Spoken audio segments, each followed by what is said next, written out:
Na na na na na na. Na na na na na na. Na na na na na na na. Haleluya, ku memujimu Tuhan, karena kasih-Mu tak berkesudahan. Dari yang bernafas memuji Sang Raja, di atas gunung dan di dalam samudra, tanganku ku angkat padamu, mensyukuri rahmat yang Kau beri. Kakiku melompat bagimu, sebab rahmat-Mu baru setiap hari. Bersyukurlah kepada Tuhan, sebab Dia baik, sebab Dia baik, bahwasannya untuk selamanya.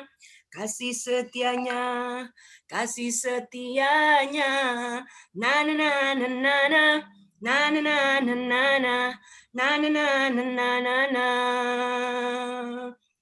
Haleluya, ku memujimu Tuhan, karena kasih-Mu tak berkesudahan.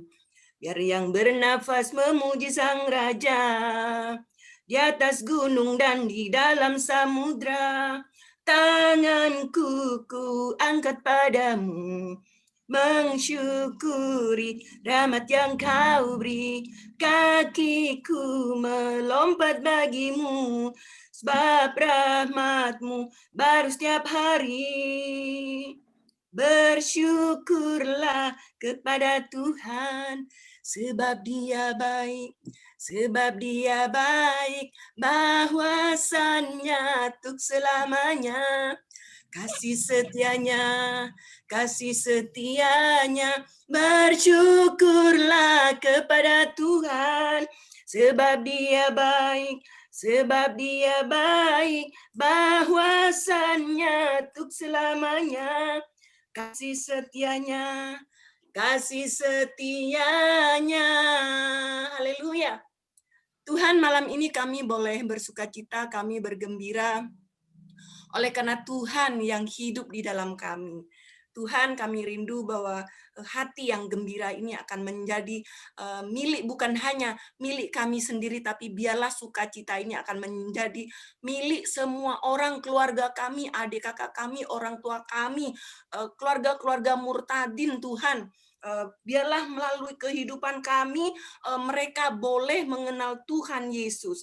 Terima kasih Tuhan, biar malam ini Tuhan kami mau mendengarkan firman-Mu, biarlah melalui firman-Mu ini kami semakin diteguhkan, kami boleh disegarkan karena firman-Mu adalah perkataan-Mu sendiri, firman-Mu adalah perkataan yang hidup, yang menghidupi kami. Terima kasih Tuhan, urapi hamba-Mu Pak Kris yang akan membawakan firman Tuhan, biarlah Tuhan sendiri yang berbicara melalui Pak Kris.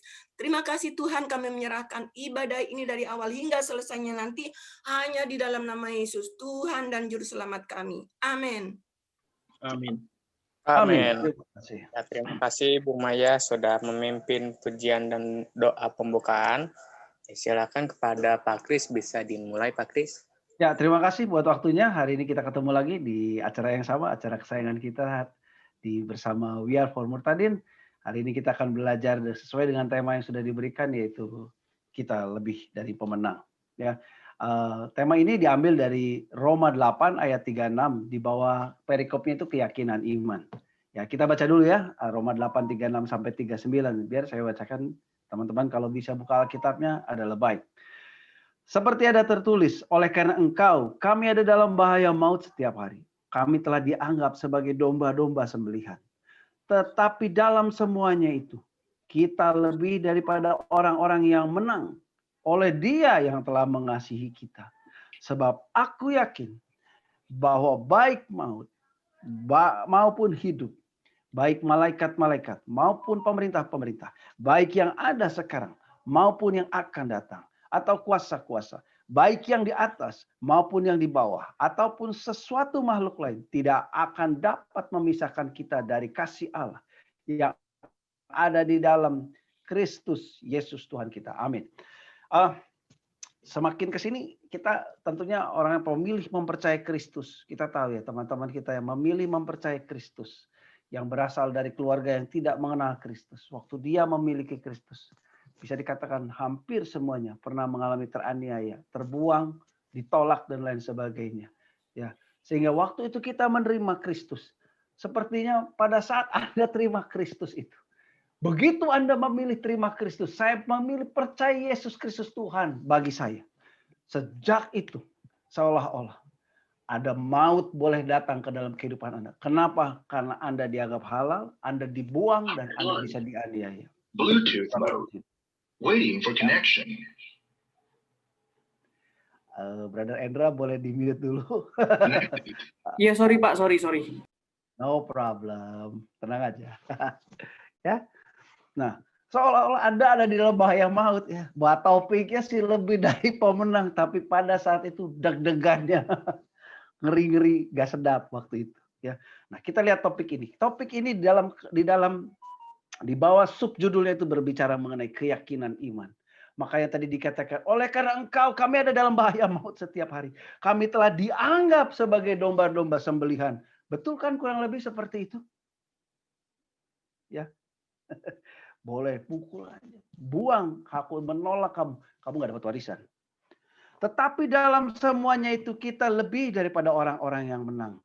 Oleh Dia yang telah mengasihi kita. Dari mana kita bisa berpikir seperti itu? Ada kekuatan ini, ada pernyataan ini. Tapi pada saat yang sama kita itu dibuang sebenarnya. Dari mana? Belum tentu mau tinggal di mana malam ini, hari ini saya mau kemana gitu. Keadaannya menekan semuanya. Belum tentu orang tadinya baik, bisa akan tetap baik dan lain sebagainya. Tapi dikatakan kita lebih dari orang-orang yang menang. Oleh Dia yang mengasihi kita. Kenapa? Ada pengharapan. Karena waktu kita memilih Kristus, memutuskan percaya sama Yesus itu. Kita tahu ada kepastian. Kalau kelak saya nanti harus menghadap Sang Khalik, saya sudah pasti akan diterima di sana. Kenapa? Karena ada jaminan keselamatan. Nah, atas jaminan keselamatan itu yang belum pernah kita lihat, lalu kita memutuskan terima kepada Yesus. Dan ancaman tekanan yang datang kepada kita tidak memudarkan semangat kita untuk percaya kepada Yesus. Itu bicara dalam keyakinan iman. Ya. Sebab aku yakin bahwa baik maut maupun hidup, baik malaikat-malaikat maupun pemerintah-pemerintah, baik yang ada sekarang maupun yang akan datang, atau kuasa-kuasa, baik yang di atas maupun yang di bawah, atau sesuatu makhluk lain, tidak akan dapat memisahkan kita dari kasih Allah yang ada dalam Kristus Yesus Tuhan kita. Satu garansi, satu jaminan bahwa Allah tidak akan pernah meninggalkan kita apapun keadaan kita saat itu. Siapa kita saat itu? Bagaimana keadaan kehidupan kita saat itu? Ini adalah garansinya. Nah, berbicara mengenai firman Tuhan, kita tidak bisa setiap saat belajar mengenai pengetahuan. Betul, Alkitab itu memberi pengetahuan dan pengertian. Ya, pengetahuan untuk membuktikan bahwa benar Alkitab ini adalah firman Tuhan. Bahwa benar Yesus Kristus yang kita sembah itu adalah Tuhan yang hidup. Itu betul. Tapi di sisi lain juga itu memberi pengertian. Pengertian untuk apa? Kalau berbicara pengertian itu berarti membangun ke diri kita. Memberi pengertian bagaimana supaya hidup kita ini bisa berubah. Ya kan? Betul Pak, terima Tuhan Yesus berubah. Berubah apa? Saya diusir dari keluarga. Iya itu tenang aja, itu baru awal. Tetapi ada prinsip yang lain. Bahwa Anda mengizinkan seorang yang ahli dalam kehidupan ini, yang tahu masa depan Anda dan saya untuk memimpin jalan hidup kita ini. Pada saat kita belum lahir, dia sudah bikin rancangan yang indah, rancangan yang baik yang buat kita semuanya. Pada saat kita terima Kristus, kita dipimpin. Begini caranya supaya hidup kita jadi maksimal. Kenapa saya berani bilang begitu? Bahwa Alkitab ini menjadi buku manual untuk hidup maksimal. Kenapa? Karena di situ berisi dengan pedoman hidup, pedoman moral, dan lain sebagainya. Nah, selangkah pertama kita sudah memilih percaya kepada Kristus. Itu menjadi bekal buat kita. Bahwa hidup kita menjadi hidup yang berkemenangan. Tapi ada langkah yang kedua. Untuk bisa dikatakan kita lebih daripada orang-orang yang menang. Lebih dari orang yang menang. Kita mesti membuka hati kita untuk mau belajar, diperlengkapi. Nah, kenapa saya bilang begitu? Begini. Pengenalan akan Kristus tidak selalu dimulai. Tidak selalu hanya dibatasi dengan adanya pengetahuan. Pengetahuan, bukti arkeologi, kemudian ada bukti-bukti yang lain, dalil-dalil yang tidak selalu itu. Pengenalan akan Kristus bisa kita bagikan kepada orang-orang yang tidak kenal Kristus melalui keberhasilan hidup kita, melalui perubahan yang ada di dalam kehidupan kita saat ini. Itu membuat kita bisa menjadi berkat buat Tuhan. Mari begini, kemarin saya baru bertemu orang Arab. orang Arab kok gitu. Tapi dia sudah tinggal agak lama di Indonesia, dia bisa berbicara dalam bahasa Indonesia dan lain sebagainya. Kebetulan tinggalnya rupanya dekat Irak dulu. Jadi saya sempat tanya karena sudah agak berumur, saya tanya, kalau gitu kamu tahu dong perang Irak gimana? Kan di perbatasan. Iya tahu Pak, itu dari Iran. Dari Irak itu. Jadi berseliweran dekat kota saya dan bom itu bisa meledak di mana-mana gitu. Saya melihat itu. Nah, terus akhirnya saya tanya, pertemuan singkat saya nggak sempat tanya kenapa dia memilih Kristus. Tapi singkat cerita akhirnya dia memilih jalan yang lurus itu. Jalan yang lurus itulah Yesus itu. Saya tanya, keluargamu sudah percaya Kristus? Adik saya dia bilang, juara membaca tahun lalu di negaranya dia. Juara bisa membaca, melafalkan dengan sangat baik. Karena saya memang orang Arab dan setiap hari berbicara bahasa Arab. Gitu. Jadi saya menang keluarga kami. Kalau berdoa kalau dia sembahyang nggak mau sekarang tinggal di Australia, tidak mau sembahyang di tempat apartemennya, dia cari ke tempat ibadahnya, dia sembahyang di sini.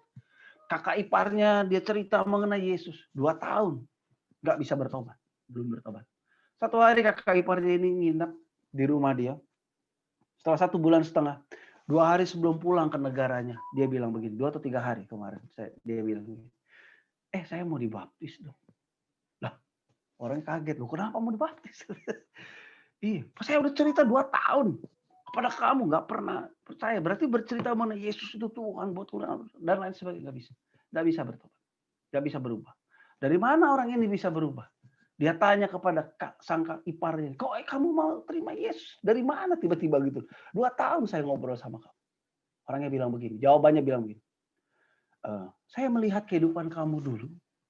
Dan saya kan udah nginep di rumah kamu, kurang lebih dalam bahasa sebulan ini. Jauh berbeda perhidupanmu sekarang dengan dulu. Kelakuanmu jauh. Kelakuanmu tidak sama lagi. Berbeda semuanya. Saya sempat tanya, apakah perilakumu itu berubah? Gara-gara buku petunjuk kehidupan yang kamu pegang? Iya. Dan karena perubahan sikap itu, karena perubahan tingkah laku dan lain sebagainya itu, orang bisa bertobat karena itu. Jadi bukan hanya sekedar dengan pengetahuan yang bisa kita bagikan.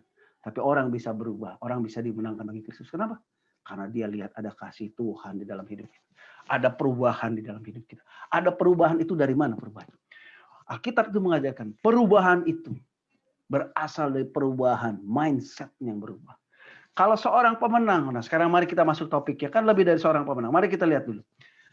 Seorang pemenang itu harus punya mindset begini. Dia tidak boleh, pertama kali, dia tidak boleh menyalahkan kekalahan dia, kegagalan dia kepada orang lain. Gara-gara dia, saya gagal. Gara-gara dia. Alkitab tidak pernah mengajarkan itu. Alkitab hanya mengatakan harus perbaharuilah dengan akal budimu itu.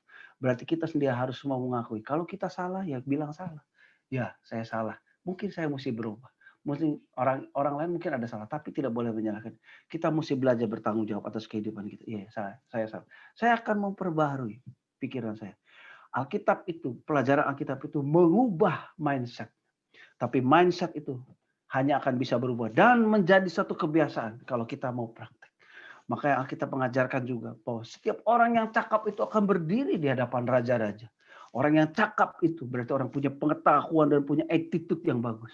Attitude yang bagus itu hanya bisa didapat dari mana? Kalau Anda mau belajar baca Alkitab. Sama-sama baca dan direnungkan. Tidak perlu dihafalkan. Karena Alkitab dirancang bukan untuk dihafalkan. Alkitab itu dirancang untuk dilakukan. Kalau Anda udah melakukan. Menghafal itu teori belajar paling rendah. Tapi kalau Anda mengerti, itu Anda menggelarnya lebih tinggi. Makanya yang mengambil S3 tidak menghafal teori, brother. Orang yang menghafal itu belajarnya di TK, di SD. Itu belajar menghafal. Pancasila. 1. Ketuhanan yang Maha Esa. Itu kan dihafalkan. Tapi orang S2, S3 itu membelajar filosofi di balik satu aturan, di balik suatu kebijakan, dan lain sebagainya. Ya, semoga di sini ada yang kuliah S2 ya. Kalau ada Pak Dani mungkin bisa mengkoreksi perkataan saya atau mereka yang belajar di S2 dan di S3. Sehingga dia paham ya. Jadi peraturannya bukan sekedar menghafal. Alkitab tidak dirancang untuk dihafal, brother. Alkitab dirancang untuk dilakukan. Kalau Anda melakukan, Anda mengerti. Sudah pasti Anda hebat. Nggak perlu ngelotok 100%, nggak perlu. Tapi perbuatan tangan ini, pikiran ini, cara kita berbicara ini berubah. Nah, orang mau berubah, kita bilang, pergaulan buruk itu merusakkan kebiasaan yang baik. Makanya cari teman yang baik yang bisa membina, yang bisa, ini panjang umur dibuat pada Dani katanya. Sebentar, saya salam pada Dani, welcome. Orang yang mau bergaul dengan teman yang bijak, itu akan harusnya bersyukur. Teguran yang nyata itu lebih baik daripada kasih tersembunyi.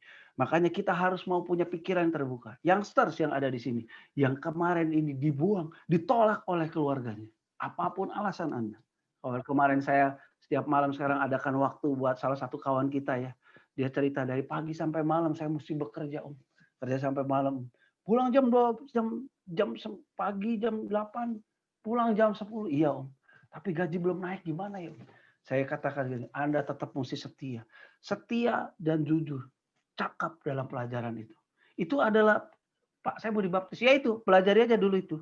Kamu mau dibaptis kan? Nah belajar dulu, sekarang praktek. Supaya orang bisa melihat ada Kristus di dalam kehidupan kita. Anda menjadi orang yang jujur, yang setia. Setia dalam perkara kecil itu akan dapat perkara yang besar. Artinya tidak perlu banyak berbohong. Tidak perlu berbohong. Anda harus jujur, Anda harus bisa dipercaya untuk melakukan sesuatu. Ya, itu membuat kita jadi pemenang. Kan mau jadi lebih dari pemenang, Anda harus punya mental seperti itu dulu. Dari mental seperti itu baru hidupmu akan naik, akan berubah. Anda bisa dipercaya dan lalu Anda belajar. Tapi bagaimana jika caranya, jika kita tidak tahu bagaimana caranya naik dan berkembang? Hei, perhatikan teman-teman yang di sekelilingmu. Siapa mereka itu? Teman-teman yang harus berani mempraktekkan isi Alkitab. Kalau Anda ditegur karena sesuatu hal, itu buat kebaikan Anda. Semua orang atlet itu, yang berhasil itu, tidak ada yang nggak punya pelatih. Semuanya punya pelatih. Ini kalau dalam dunia olahraga. Seorang atlet tidak akan bisa mencapai peak performance-nya dia kalau dia nggak punya pelatih. Dia boleh latihan, oh ya udah sewa personal trainer, saudara itu dia nggak mau latihan lagi. Dia nggak akan bisa berhasil. Makanya Anda kalau ke gym, kalau suka lihat gitu, orang yang latihan, itu badannya disproportionate kebanyakan. Coba perhatiin, ke tempat gym, yang latihan sendiri, besar badannya itu disproportionate, tidak proporsional kan. Ada yang ini dia besar gitu, laki-laki itu seneng tangannya besar, otot dadanya besar gitu.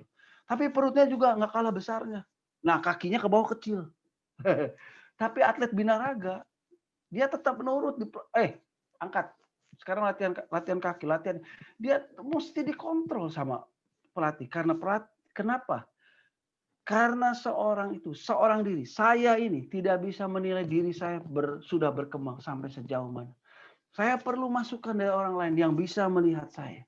Siapa dia? Yang saya mesti pilih percaya untuk bisa melihat siapa saya ini, sudah sampai mana saya ini. Ialah orang-orang yang juga takut Tuhan.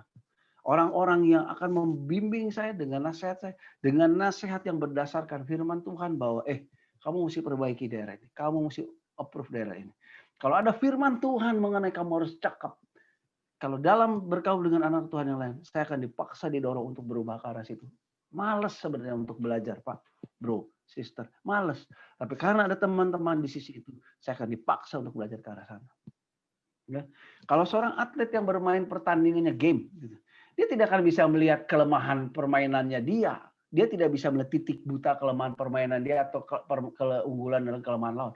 Perlu ada pelatih. Makanya masuk babak 2 pelatihnya bilang, kamu oper bolanya ke kanan aja. Kalau main badminton double gitu ya, atau pelatihnya selalu babak 2 mungkin kalau ke dia kamu kasih ini gitu, pukulannya ginilah apa drop shot atau apa gitu. Kamu gitu caranya. Kalau pemain sepak bola itu sama caranya. Kamu nanti mainnya begini. Nah dia bisa berhasil, orang itu. Bukan karena dianya bisa main badminton terus dia bilang gini, kamu Pak pelatih kamu tuh cerewet ya. Coba kamu main badminton sama saya. Menang saya. Iya betul menang, tapi Anda nggak akan maksimal. Pelatih itu tujuannya untuk membawa kamu naik ke tempat yang lebih tinggi. Demikian juga orang-orang yang punya pemahaman kerohanian yang lebih dalam dari kamu. Kalau Anda dikoreksi karena Anda salah, Anda dicerewetin terus, itu bukan Anda dibenci. Anda ditegur, dicerewetin. Sama seperti saya juga, dicerewetin, ditegur, diomongin, harus begini. Itu demi kebaikan saya. Kalau Anda mau nggak percaya, gimana caranya seorang atlet bermain? Coba Anda ikut klub. Kemudian Kalau Anda misalnya senang main badminton sama temanmu, main aja sendiri gitu sama temen. Enggak, saya nggak mau pakai pelatih, udah sama teman aja. Ya setahun Anda jadi jago, tapi jagonya cuma gitu-gitu doang. Karena Anda bebas boleh bermain apa saja. Definisi berlatih itu ya asal main. Tapi kalau Anda sama pelatih, enggak, no, Chris sini, lob dulu, 100 kali lob, tuk. 2 jam Pak, cuma gitu doang. Iya itu ya terus kurang, kurang jauh, kurang tinggi, dikoreksi terus. Setelah itu belajar net, aduh ratusan kali gitu. Tapi dalam setahun kalau saya tunduk dan mau belajar dengan pelatih, saya yakin perkembangan diri saya akan jauh lebih ahli, lebih jago dibandingkan kalau saya main sendiri. Stamina saya lebih baik, pemahaman saya tentang bermain lebih baik, kemampuan mental saya waktu bertanding itu juga akan lebih baik. Demikian juga dengan menjalani hidup ini. Teman, saya tidak tahu, Anda pasti punya masalah dalam kehidupan Anda sendiri. Saya juga punya tekanan dalam kehidupan saya sendiri. Untuk bisa menghadapi itu, satu-satunya cara yang saya pegang adalah saya memegang firman Tuhan ini. Saya mencari petunjuk itu, bukan dari yang lain, tapi dari firman Tuhan. Kalau saya bingung, kalau saya mesti berbicara bagaimana, saya berbicara dengan teman-teman juga yang hidup menjalani firman Tuhan itu juga. Kenapa? Supaya kualitas kehidupan saya lebih baik.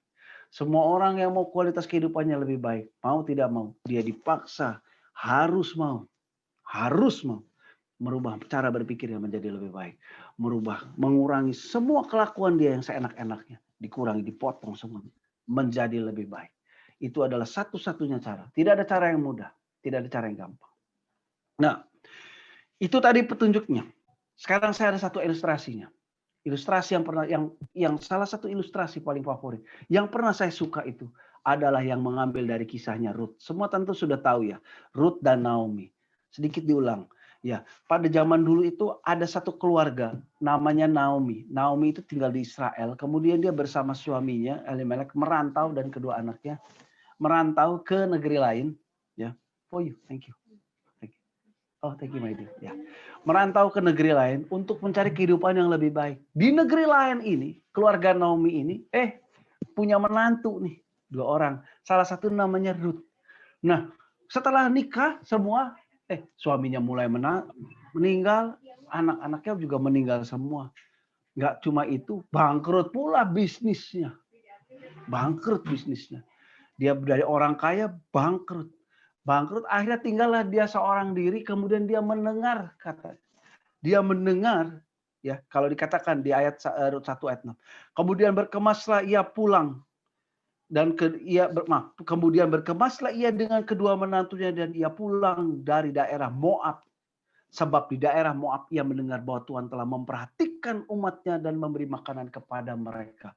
Jadi dia merantau dari Israel ke Moab. Kemudian akhirnya karena bangkrut semua habis-habisan, terus akhirnya dia memutuskan untuk pulang ke kampung halamannya dalam keadaan sebagai orang gagal. Orang gagal ini dia bilang begini, pulang aja deh ke negeri saya.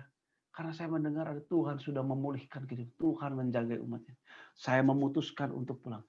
Sebelum dia pulang, dia menawarkan kepada menantunya, anakku sudah mati semua, sudah menikah, suamimu sudah meninggal semua. Kita ini janda semua, bertiga ini janda semua. Udah lebih baik kamu pulang ke keluargamu masing-masing. Kamu bisa mengatur kehidupan masing-masing. Tidak ada yang salah dalam cerita ini. Ya, kalau saya nggak mungkin bisa ngidupin kamu, bangkrut saya. Salah satunya pulang, tapi yang namanya Ruth bilang enggak. Saya mau tetap setia sama kamu. Saya mau tetap setia.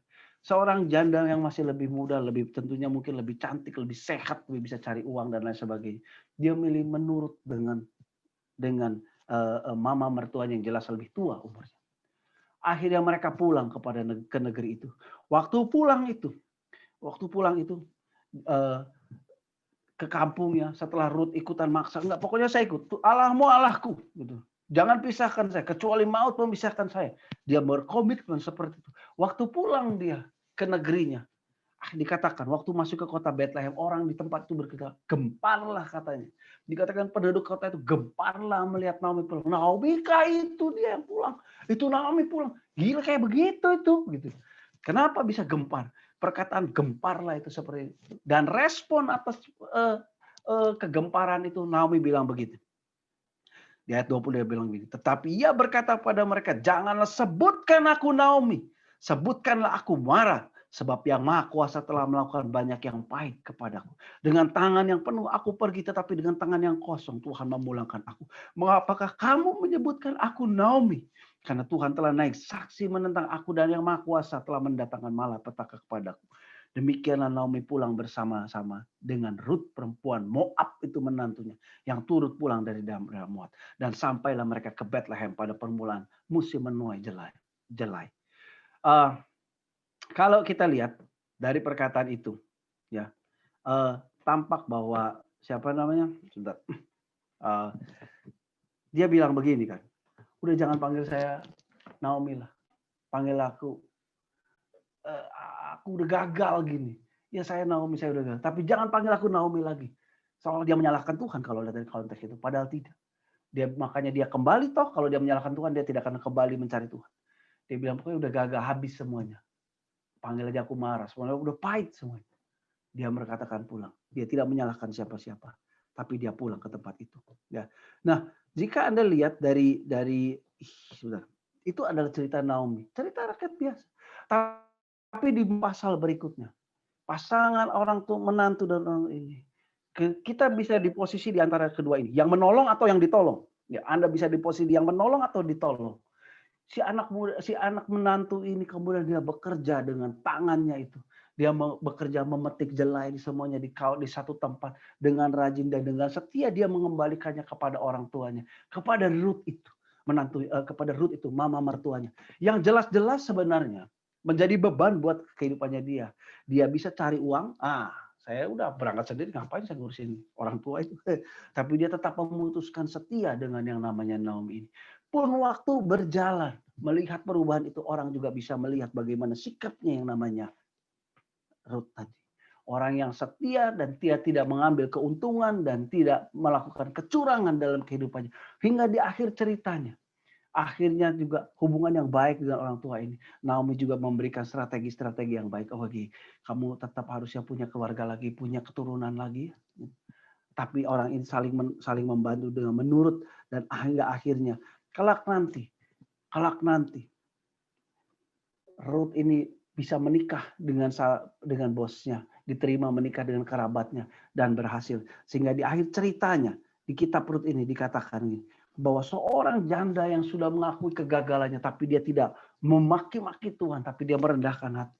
Dia pulang, dia tetap menjaga pikirannya semua itu. Akhirnya bisa dikatakan begini. Di ayat di Rut pasal yang keempat itu dikatakan ini, dia punya cucu. Cucu dari siapa? Dari mertuanya. Bukan dari mertua. Cucu dari menantunya dengan kerabatnya yang lain itu. Diberikan kepada dia. Sampai akhirnya orang bisa begini. Tetangganya bisa bilang begini. Orang yang sudah dianggap gagal itu mau berubah. Tetangganya bisa bilang begini. Sebab itu perempuan-perempuan itu berkata kepada Naomi, terpujilah Tuhan yang telah rela menolong engkau pada hari ini. Dengan seorang penebus, termasyhurlah kiranya nama anak itu di Israel. Dan dialah yang akan menyegarkan jiwamu dan memelihara engkau pada waktu rambutmu telah putih. Sebab menantumu yang mengasihi engkau telah melahirkan perempuan yang lebih berharga bagimu dari 7 anak laki-laki. Bayangkan, dia nggak punya anak laki-laki, dia punya menantu. Tapi akhirnya tetangganya bisa bilang, kamu berbahagia sekali ya punya menantu seperti dia. Lebih berharga daripada punya 7 anak laki-laki. Hei, ini cerita dipotong singkat sama saya. Saya pernah khotbahkan khusus mengenai Rut dan Naomi. Bahwa perjalanan kedua orang ini hanya persis seperti kita. Tidak ada tokoh istana, tidak ada tokoh yang hidup di istana, tidak ada pembesar raja, tidak ada yang namanya nabi dalam kisah ini. Enggak ada. Yang ada ini hanya anggota masyarakat saja yang ada dalam cerita Rut dan Naomi. Nanti cari aja rekamannya. Rut dan Naomi ini cerita seperti kehidupan kita saat ini. Orang yang gagal, bisa saja gagal. Bukan gagal, kita gagal ya maksud saya. Tapi kehidupan yang biasa, natural yang bisa terjadi pada kita semua. Kita bisa gagal karena tekanan dan lain sebagainya. Lalu harus banting tulang cari uang lagi dari kerja keras dengan kesetiaan semuanya. Sampai akhirnya sepertinya tidak ada penyertaan Tuhan. Karena dalam cerita ini tidak ada nubuat Tuhan, tidak ada kutukan, tidak ada sesuatu yang supranatural. Semuanya berjalan natural. Tidak ada yang heboh gitu. Hanya akhirnya orang menikah punya anak. Itu kan wajar. Tapi kelak nanti anak yang dilahirkan oleh Rut dan Boas ini itu menjadi kakeknya si Daud. Gitu. Hanya itu saja. Ya, Dan happy ending ceritanya ini. Nah, mental pemenang seperti yang saya bilang tadi, bukan tidak mungkin Anda dan saya, seperti yang tadi kita sudah dikatakan di Roma 8 tadi. Mungkin kita ini dibuang awalnya. Mungkin kita sudah dibuang oleh keluarga kita dan lain sebagainya. Tapi ada janji Tuhan akan menyertai kita semua. Tidak perlu hasilnya harus supranatural, tidak. Seperti Ruth dan Naomi, natural semuanya berjalan pada waktunya pelan gitu. Selama Anda mau membuka pikiran itu, mindset Anda dikembangkan semua. Mindset kita, brother sister, anak-anak muda harus mau dikembangkan supaya orang bisa terima Yesus nantinya. Pada saatnya nanti Tuhan akan bawa kita naik kehidupan kita. Apa artinya begini? Maksud saya, apa artinya? Apa artinya nih? Kalau Anda mengetahui bidang bagaimana menjawab hal yang kelihatannya aneh dalam silsilah Yesus, bagaimana menjawab mengenai pertanyaan mengenai Alkitab A, B, C, D, begini, clear semua, Alkitab tidak bersalah. Tapi kehidupanmu sendiri tidak ada damai. Orang tidak bisa melihat, tidak bisa berubah dari sikap. Apa artinya? Apa artinya? Jangan-jangan urapan Tuhan sudah tidak ada bersama kita lagi. Harusnya, padahal harusnya urapan Tuhan itu menyertai kita. Kehidupanmu sendiri mengalami terobosan. Terobosannya seperti apa? Saya tidak tahu. Kalau ada terobosan, saya tidak tahu. Tapi ada pasti. Satu kepastian, Anda mengalami pemeliharaan Tuhan naik ke tempat yang lebih tinggi terus. Sehingga orang pun bisa aja bertobat. Bukan dari karena Anda pintar berkata-kata, tapi ngelihat dari kehidupan Anda. Dulu kamu seperti ini orangnya. Saya lihat kamu sekarang sudah berubah. Dulu waktu kita dibuang, ditolak oleh keluarga kita. Jangan pernah taruh pahit hati kepada keluarga kita. Betul, mungkin kita sakit. Kenapa saya dibuang? Tapi jangan khawatir. Anda tetap setia, Anda harus mengasihi mereka semua. Orang-orang tua kita. Saudara-saudara kita, teman-teman kita. Seperti kawan saya tadi yang dari Arab sana. Iparnya bisa bertobat. Bukan karena dia ceramahin. Tapi dia bilang, saya melihat hidupmu berubah ya. Dulu kamu nggak seperti ini. Kok kamu bisa seperti ini? Apa gara-gara Yesus itu? Gara-gara Yesus. Ya kalau gitu saya mau percaya Yesus. Kenapa? Karena orang itu juga punya anak dan istri, punya keluarga. Saya juga mau kehidupan saya seperti kamu. Ada damai. Tidur di rumah ini ada damai. Alright? Nah.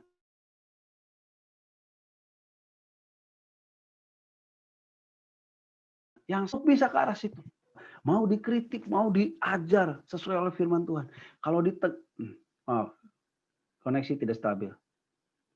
Ya, jadi kalau ditegur segala, diajar segala, dididik segala, itu saatnya kamu belajar. Seperti Ruth, dia tidak menyalahgunakan kesempatan yang diberikan kepada dia oleh Boaz.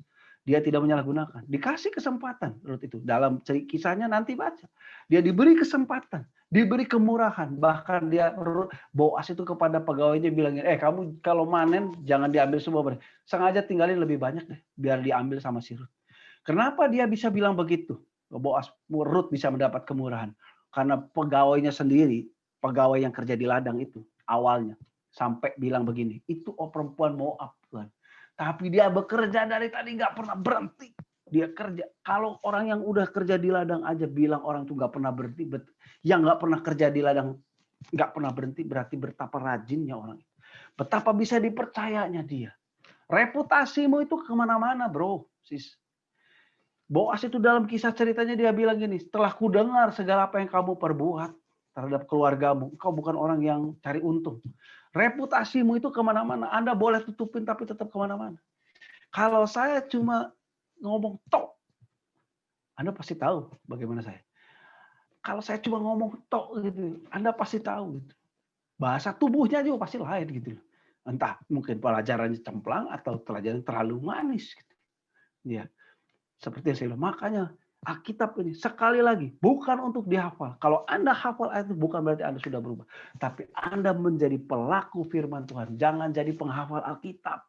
Itu pendidikan paling rendah kalau menghafal. Ini ada udah yang S2-nya berapa, masternya berapa biji dia punya gelar master beberapa. Semakin tinggi. Kalau nggak percaya nanti cek deh. Orang belajar S3 apa disuruh ngapalin? Enggak. Orang yang belajar di S3 itu, dia bisa punya filosofi atas sesuatu dan dia menuangkan pikirannya semua. Berarti sama seperti itu. Pedoman hidup kita, Alkitab, Anda tidak perlu capek menghafal. Anda merenungkan, Anda melakukan firman, otomatis hafal. Kalau Anda hafal belum tentu Anda bisa lakukan, belum tentu. Bisa saja Anda hafalkan terus buat ngomong sama orang lain. Nah, buat menjudge itu tidak perlu. Dan penting adalah Anda menjadi pelaku firman dan orang lain bisa lihat perubahan itu. Sebenarnya, kenapa kita perlu orang lain melihat perubahan dalam diri kita? Jangan bodoh. Kalau Anda dididik untuk bisa menjadi terang dan garam dunia ini, sebenarnya pada saat itu kehidupanmu mulai naik. Kualitas kehidupanmu mulai naik. Dan hargamu juga jadi naik di hadapan orang. Nilai value-mu naik di hadapan orang. Kehidupanmu otomatis lebih baik. Kehidupanmu pasti lebih enak. Orang yang cakap dalam pekerjaannya akan berdiri di hadapan raja-raja. Orang yang bisa dipercaya itu pasti akan dapat perkara yang lebih besar lagi. Tapi dalam hal kecil aja senangnya bohong. Ya nggak mungkin, jangan ngarep bisa dipercayalah. Itu Pak Dhani tahu tuh. Ya, saya interview orang, saya tanya Pak Dhani, aduh ini gimana nih? Ya gimana kita bisa kasih kepercayaan kalau sukanya bohong, mana bisa gitu. Ya. Katakan ya jika ya, tidak jika tidak. Itulah Alkitab. Selebihnya dari yang jahat. Jadi jangan banyak, mesti berani bilang, ya itu salah saya, maafkan, itu saya yang salah. Saya akan perbaiki lebih baik lagi. Itu menjadikan mental kita mental pemenang. Mental lebih daripada pemenang. Seorang yang pemenang itu bukan berarti nggak pernah gagal. Dia pasti mungkin pernah gagal. Dia mungkin luka dalam kegagalan. Tapi dia harus bisa menghapuskan kegagalan itu. Menghilangkan kegagalan itu. Oke lah dulu saya kalah. Sakit. Saya pernah bantu pelatih, pernah melatih. Walaupun masih junior ya. Waktu atlet saya pertandingan kalah itu. Aduh saya sakitnya tuh. Dia yang bertanding, saya yang nangis gitu. Sekarang, aduh kok bisa kalah ya. Aduh kurang apa saya. Apa yang salah dari saya. Saya merasa seperti itu. Itu bukan anak saya yang bertanding. Saya punya perasaan seperti itu. Apalagi Bapa di surga, brother. Dia melihat anaknya bertanding di muka bumi. Dia sudah siapkan semuanya. Terus mungkin dia bilang begini, aduh sayang, kenapa kamu gagal dalam hal itu? Apakah dia nggak merasa linu-linu? Dia ingin lihat anaknya juga berhasil. Kenapa? Kalau dia berhasil, dari mulut keluar pujian. Puji Tuhan. Tuhan yang memimpin saya. Orang lain itu bisa melihat juga. Bisa memuliakan kita. Bapak kita di surga juga senang. Kita kalau punya anak kita berhasil juga kita senang. Nggak ada seorang bapak yang mengharap anaknya gagal. Nggak ada. Seorang bapak mengharapkan anaknya berhasil. Apapun itu. Kalau bisa bapaknya. Nggak ada seorang bapak yang bekerja begini. Dulu saya sekolah di kelas, sekolah di yang cukup terkenal di kalangan kecamatan. Kemudian waktu bapak ini berhasil, misalnya saya berhasil, terus saya bilang begitu sama anak saya. Nak, dulu papa sekolah di sekolah paling top sekecamatan. Kamu nggak boleh lebih top dari kecamatan. Kamu sekolah saya sekolahkan di sekolah yang topnya hanya selingkuhan RT. Nggak ada. Tapi papanya pasti akan mencoba menyekolahkan anaknya. Bukan sekolah. Di nomor 1. Di negeri ini kalau bisa kenapa? Supaya kamu lebih baik daripada saya. Ya kan? Itu papa yang baik. Bapak yang sudah menyediakan segala sesuatu. Karena kalau lebih dari pemenang, dia tidak akan pernah meninggalin kau sama sekali. Nah, dalam perjalanannya bagaimana Tuhan memoles kita semuanya. Setiap orang akan punya ceritanya masing-masing. Pada saatnya nanti Tuhan akan memoles kamu. Pada saatnya. Kalau Anda dibuang saja, terbuang. Pada saatnya nanti. Saya berharap Anda tetap mengasihi keluargamu. Jangan menyimpan dendam. Tetap kasih mereka. Tetap murah hati. Orang yang murah hati itu orang yang berhasil. Pasti deh. Kalau orang biasa minta dong. Yang lebih berhasil itu tangan di atas. Tangan di atas itu berarti dia lebih kuat tangannya. Dia bisa memberi. Kalau Anda bisa mengumpulkan sedikit-sedikit, setia. Kasih sama orang tuamu sedikit. Orang tuamu nolak, nggak apa-apa. Tetap kumpul, tetap kasih sedikit demi sedikit. Membuktikan bahwa kamu berubah. Dulu saya tidak pernah memberi buat orang tua. Sekarang saya memberi. Walaupun saya berkekurangan. Walaupun saya sudah diusir. Kamu bukan anggota keluarga lagi. Nggak apa-apa. Tetap setia dengan kakak adikmu. Dan lain sebagainya. Kamu sudah dicoret dari daftar ahli waris keluarga ini. Nggak apa-apa. Tetap kasih mereka.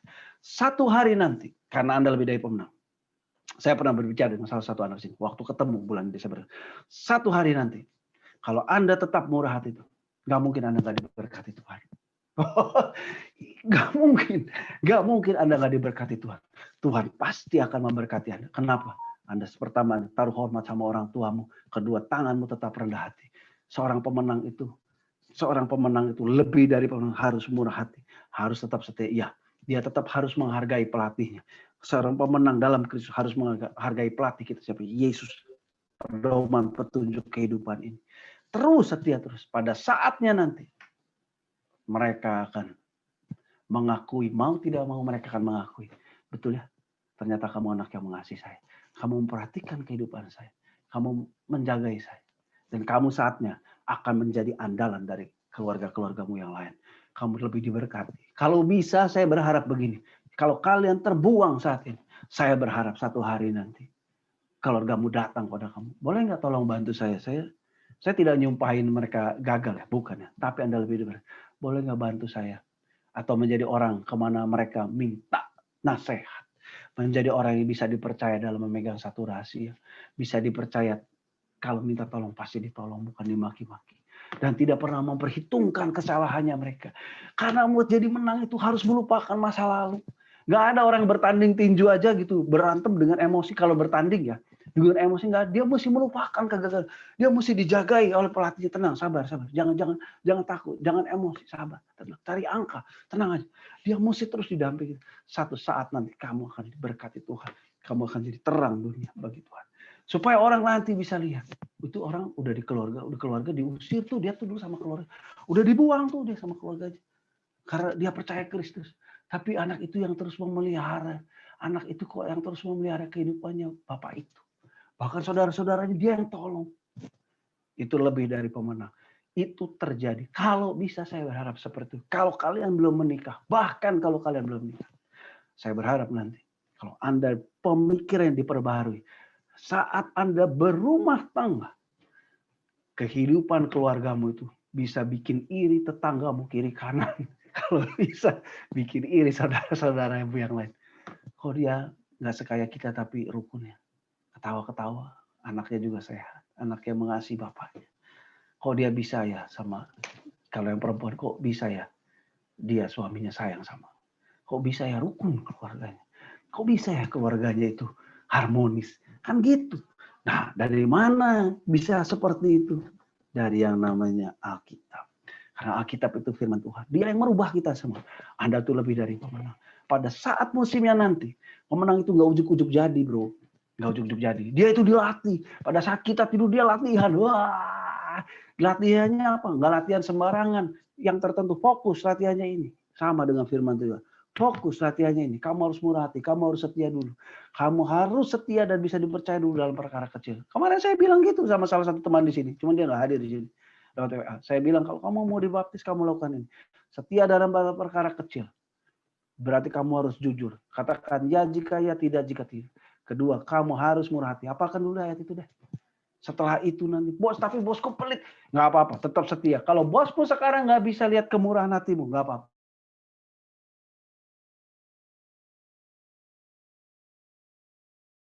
Kamu berkati dia. Bos, dan kamu tidak akan malu bilang begini, Pak, terima kasih, saya boleh kerja di tempat ini ya, saya mohon maaf kalau ada salah. Pak, boleh nggak kalau nanti tanya referensi saya kasih nomor telepon Bapak. Saya dulu bekerja nggak ada masalah sama bos saya, jadi saya bisa kasih. Kalau Bapak mau cek saya, cek aja sama atasan saya, ini saya kasih semua. Bahkan ada yang dengan rela hati bilang begini, Chris, kasih nama saya pasti referensiin kamu dengan baik. Itu saya ngalami gitu. Kenapa? Karena saya tidak berbuat kelakuan yang sifatnya cacat. Melukai kepercayaan orang, tidak. Saya tetap murah hati juga. Jadi kalau ditanya, Bapak mau tanya referensi saya kasih mau atasan. Bapak mau tanya atasan saya, mau tanya rekan kerja saya, atau mau tanya office boy saya berani bilang begitu. Kenapa? Karena saya bukan orang yang pelit. Kalau ditanya mereka akan bilang, ya nggak akan ngarang kok, pasti gitu. Natural dari kehidupannya. Orang yang interviewnya juga mungkin jadi kayak gila, men. Mau nanya referensi, dia kasih mau referensi yang mana gitu kan. Ada. Banyak. Dunia pasti tahu siapa kita. Kenapa dunia harus tahu siapa kita? Karena adalah garam dan terang dunia. Terang itu tidak akan taruh di bawah. Terang itu dipaksa naik, taruh di atas. Amin. Semoga ini bisa memberkati. Nah, cuman dalam kehidupan saya tahu, tidak semuanya kelihatan berjalan lancar. Tidak semuanya berjalan lancar. Kadang kelihatannya kita jalan dengan penuh tekanan. Gak apa-apa, nggak usah malu. Kita mesti datang sama dia. Justru kita nggak boleh mengandalkan kekuatan sendiri. Seorang pemenang itu, seorang juara itu, tidak boleh meremehkan pelatihnya, teman latih tandingnya nggak boleh. Mike Tyson waktu gagal, waktu dia dalam keadaan sukses juara, dia salah memilih istri yang pertama, itu jadi gagal. Makanya kalian jangan salah pilih pasangan hidup. Dari situ terus dia mulai membuang teman-temannya. Jadi seenaknya hidupnya. Akhirnya dia gagal oleh James Buster Douglas. Dalam pertandingan yang sudah diprediksi dia pasti menang gampang lawan orang ini. Tapi kenyataannya dia berbalik total. Karena dia apa tadi? Dia mengabaikan teman-temannya. Dia merasa dirinya sudah bisa dan akhirnya hidup seenaknya. Kalau Anda mulai membiarkan kesombongan menguasai Anda, pasti jatuh. Sama seperti Lucifer juga jatuh gara-gara itu. Aku hendak naik menyamai Tuhan yang maha tinggi. Gara-gara itu dia dibuang. Kesombongan itu di mana-mana awal kehancuran. Makanya kalau kita ditanya mengenai kebenaran Kristus, kalau kita dihina, dipermalukan, nggak dipermalukan, kita nggak akan malu. Dihina, diputar balik, jangan marah. Jawab aja dengan tenang. Ya wajar lah, namanya orang belum kenal kebenaran kok kalau berbicara seperti itu. Tapi kita mesti mempresentasikan bahwa ada Kristus di dalam kita dan dia memberi pertanggungjawaban dengan baik. Sehingga yang mencoba mempermalukan kita, berbalik dia menjadi malu. Bukankah kalau Anda dibuang, Anda ditolak oleh keluarga hanya karena memilih Kristus pada saat tadi. Seperti teks yang tadi kita bacakan. Seperti domba sembelihan gara-gara percaya sama kau. Aduh, dibuang. Gimana ini? Dicoret dari daftar warisan. Kaya lagi keluargaku gitu. Aduh, gue dibuang. Hei, jangan takut. Tuhan pada saatnya dia akan bisa mengganti. Keturunan orang benar. Ada berkat Tuhan di tempat itu. Tapi dalam keadaan penuh tekanan, bukan berarti Anda harus selalu kelihatan tegar. Di hadapan Tuhan, kita ini bisa berdoa begini. Kan kita jadi bapak dan anak. Dia bapak kita. Tuhan tolong, saya perlu kekuatanmu. Saya takut Tuhan. Nggak apa-apa kok doa gitu. Nggak dosa. Nggak ada yang bilang itu jadi dosa. Nggak ada. Bahkan Anda juga boleh nyanyi gini kepada Tuhan. Kami perlukan keajaiban-Mu. Kami butuhkan sentuhan tangan-Mu.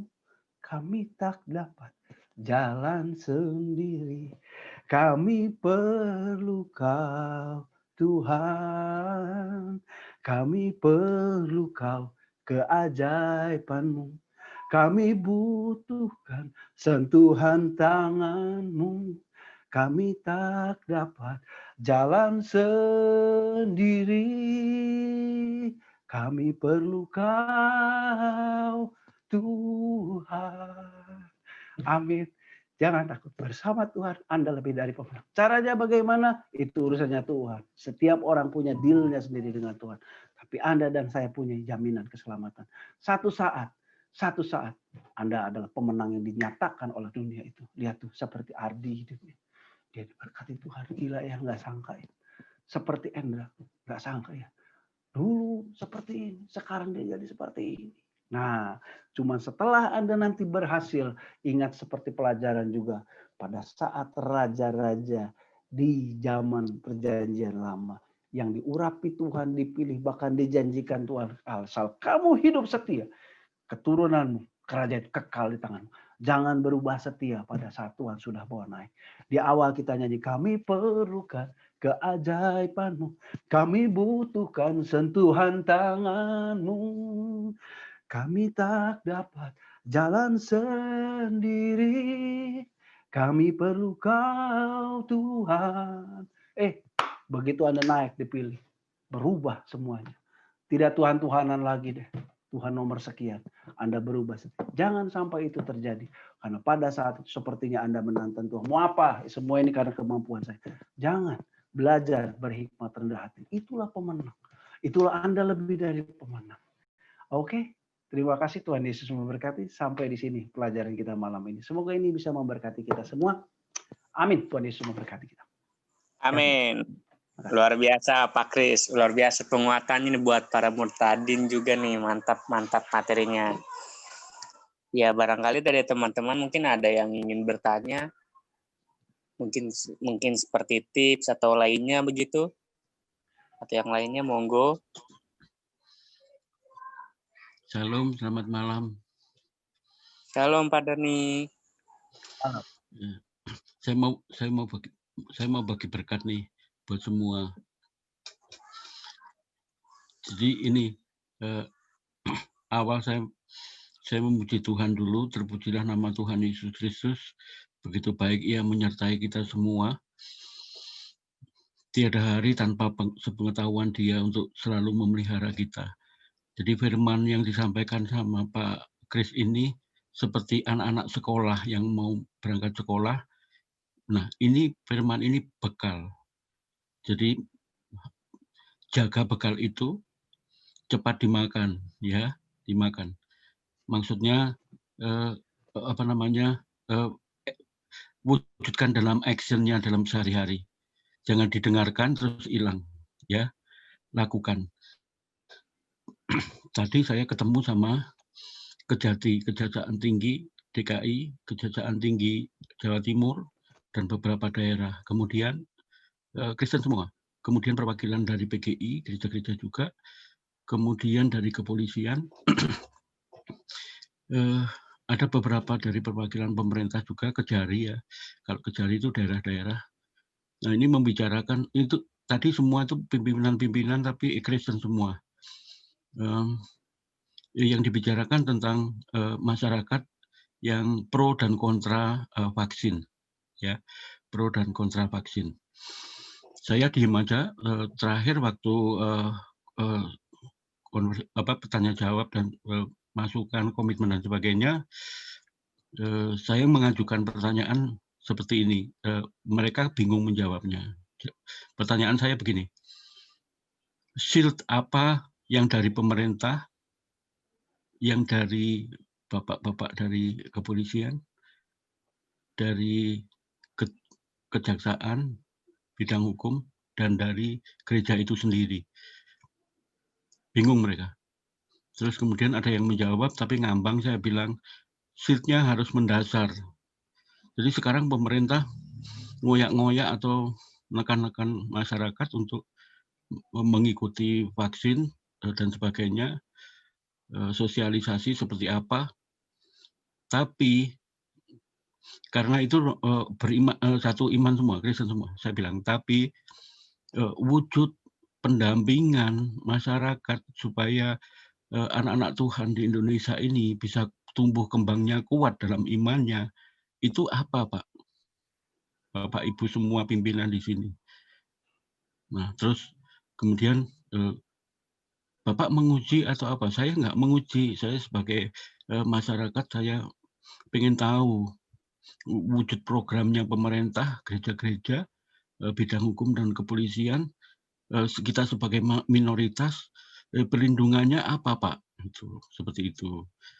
Nah, kemudian dijelaskan bermacam-macam dan sebagainya. Terus saya bilang, maaf Bapak Ibu, saya dari WAFM. Apa WAFM itu? We Are For Murtadin.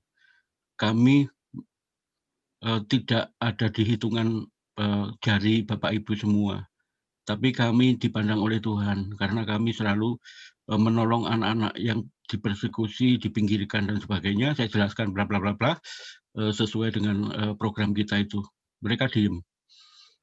Sekarang sebagai pimpinan semua, tapi kita tidak melihat ke bawah, tidak mengulurkan tangan, membawa mereka benar-benar. Itu maaf Bapak Ibu, itu seperti iklan saja, tak bilang itu. Nah dari sini tadi ada beberapa chat yang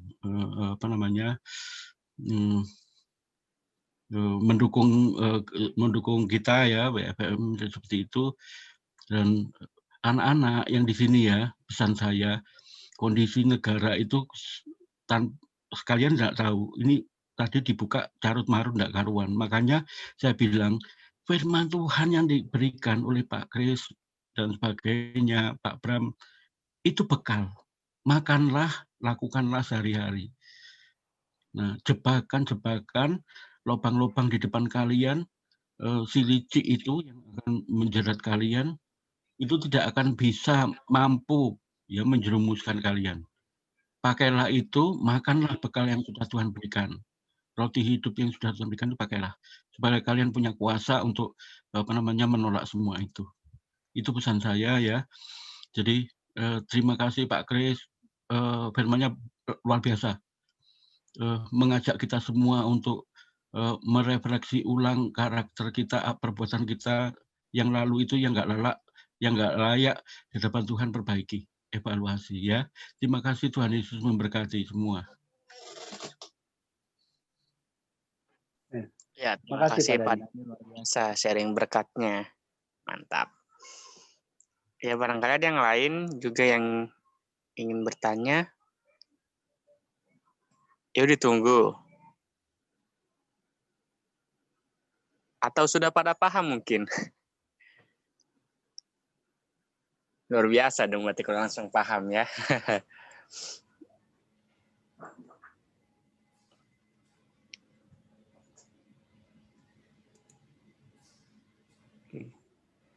Kita kalau gitu kita doa dulu ya. Sekarang ya, kita tutup dulu aja gitu loh. Nanti tanya jawabnya bisa sambil dilanjutkan. Ini kita sampai jam berapa ya? Karena nanti ada kelas yang lain ya. Kalau nggak salah jam setengah 10 kan ada lagi ya. Berarti kita harus nanti kita akhiri dulu nanti sebentar lagi supaya teman-teman bisa istirahat, makan dulu atau apa, nanti masuk ke kelas yang lain. Ya, tapi semoga rekaman ini juga bisa dibagikan oleh Ardi ke Endra, ke teman-teman yang para youngsters lain yang saat ini tidak hadir mungkin, yang karena ada sesuatu dan lain hal tidak bisa ikut di Zoom ini, supaya mereka juga bisa terus bertumbuh. Ya. Oke, baik ya. Oke, baik. Kalau sebelum kita tutup dengan doa, mari kita pujian terlebih dahulu yang akan dipimpin oleh Bu Maya. Ya. Ya, pada Bu Maya. Bu Maya ada komentar, Bu Maya, sebelum ujian. Sorry aku todong. Karena Bu Maya ini guru, kita tahu ya. Nanti aja Pak Kris setelah selesai baru kita baru kita bongkar Pak Kris. Ya sudah, ya silakan. For me to live is Christ. For me to live is Christ. God, I breathe your name above everything. Let it be Jesus. Let it be Jesus, the first name that I call. Let it be Jesus. My song inside the storm, I'll never need another. Jesus is no other. For me to live is Christ. For me to live is Christ. God, I breathe your name above everything. Let it be Jesus. Let it be Jesus. Silakan Pak Kris berdoa. Pak Kris lagi ke belakang. Saya tutup doa deh. Bapakku yang di surga, terima kasih atas apa yang Engkau berikan kepada kami malam ini. Pengajaran yang luar biasa, firman Tuhan yang luar biasa, yang akan kami jadikan sebuah cambuk. Tuhan, terima kasih kepada kami berterima kasih kepada Pak Kris, kepada pemimpin-pemimpin di sini, pembimbing-pembimbing di sini, Bu Maya, Pak Bram, Pak Dani, Pak Kris, semuanya yang ada di sini, Bu Rizka, dan keluarga. Terima kasih Tuhan. Terima kasih juga untuk anak-anak kami yang mau belajar, yang tetap bersemangat meskipun mereka teraniaya, terusir, tapi mereka tidak menyerah. Terima kasih Tuhan, Engkau telah urapi kami. Terima kasih Tuhan, Engkau telah banjiri kami dengan darah-Mu. Engkau telah sucikan kami dengan darah-Mu. Terima kasih Tuhan. Berikan kami berkat karunia-Mu Tuhan, agar kami bisa menginjili, agar kami bisa memberitakan berita baik yang kami terima malam ini Tuhan. Agar kami bisa dijadikan sebagai lebih dari seorang pemenang. Karena Engkau telah bangkit dari kematian, agar kami bisa menjadi pemenang. Bahkan Engkau mengatakan, all these things that I do, you'll do even greater. Tuhan, terima kasih Engkau telah mempercayakan kami dan akan kami bisa untuk melakukan sesuatu yang lebih besar daripada Engkau. Karena Engkau telah berada di samping Bapak. Terima kasih Tuhan. Berkahi Pak Kris, berkahi kawan-kawan yang ada di sini, berkahi juga kawan-kawan yang mendengarkan YouTube kami, siaran ulang kami. Terima kasih Tuhan, kami serahkan kepadamu atas nama Bapa, Putra, dan Roh Kudus. Amin. Ya bisa ngobrol sebentar nih. Halo Brother Pikul Salib.